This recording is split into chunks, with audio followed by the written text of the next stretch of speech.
नमस्कार दोस्तों, आज की कहानी का नाम है बहू की लाल बत्ती वाली गाड़ी। सुधा जी का एक बेटा है जो सरकारी नौकरी करता है। सुधा जी अपने बेटे के लिए पढ़ी लिखी और समझदार लड़की की तलाश में है।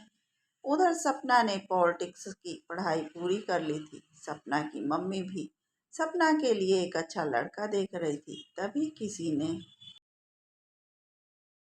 सपना की मम्मी को सुधा जी के बेटे प्रदीप के बारे में बताया। सपना की मम्मी को लड़का पसंद आ गया। सपना और प्रदीप की सगाई हो गई। 1 महीने के बाद बड़ी धूमधाम से पूजा जी ने अपने बेटे की शादी कर दी।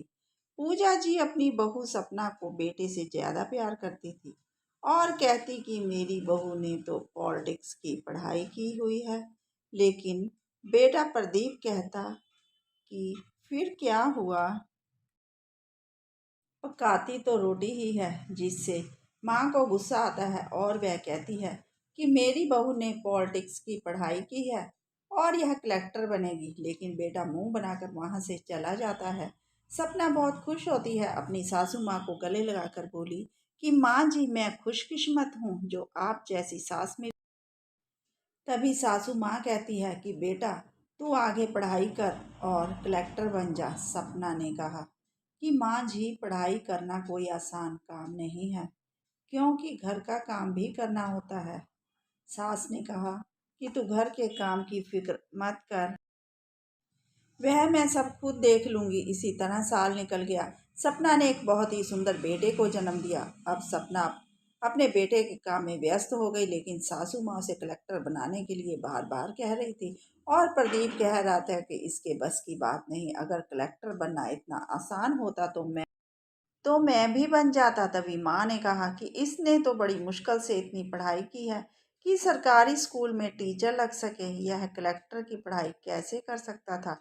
एक दिन सपना की माँ का फोन आया कि बेटी, तेरे भाई लड़ झगड़ कर घर छोड़कर चले गए।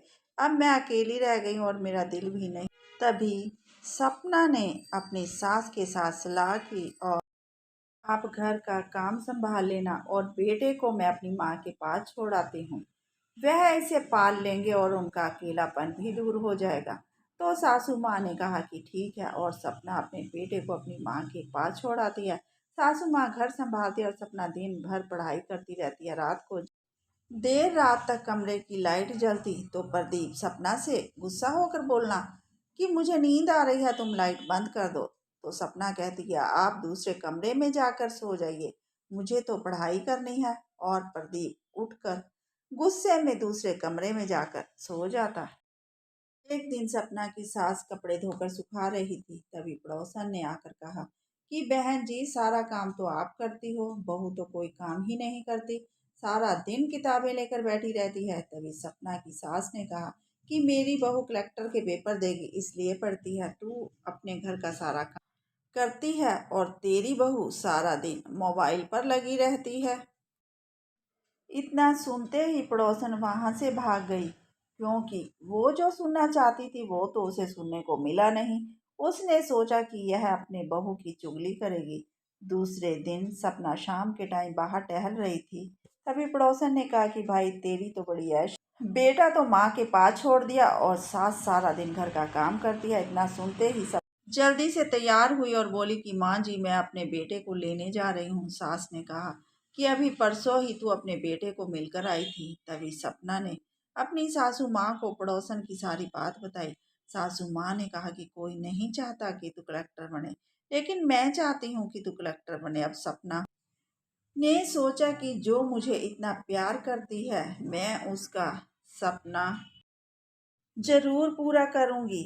अब फिर सपना दिन रात पढ़ाई करने लगी। सास अपनी बहू को बेटी बनाकर उसे उसके कमरे में ही चाय रोटी देती थी और सपना ने पूरी तैयारी कर ली थी। एक दिन पेपर का आ गया। सपना ने पेपर दिया और उसे कलेक्टर की डिग्री मिल गई। सपना कलेक्टर बन चुकी थी।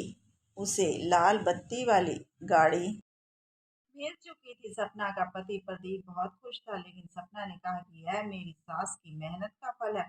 और सपना अपनी सास को लाल बत्ती वाली गाड़ी में बिठाकर घुमाने। दोस्तों, कैसी लगी आपको ये कहानी? प्लीज लाइक एंड सब्सक्राइब कीजिए ना।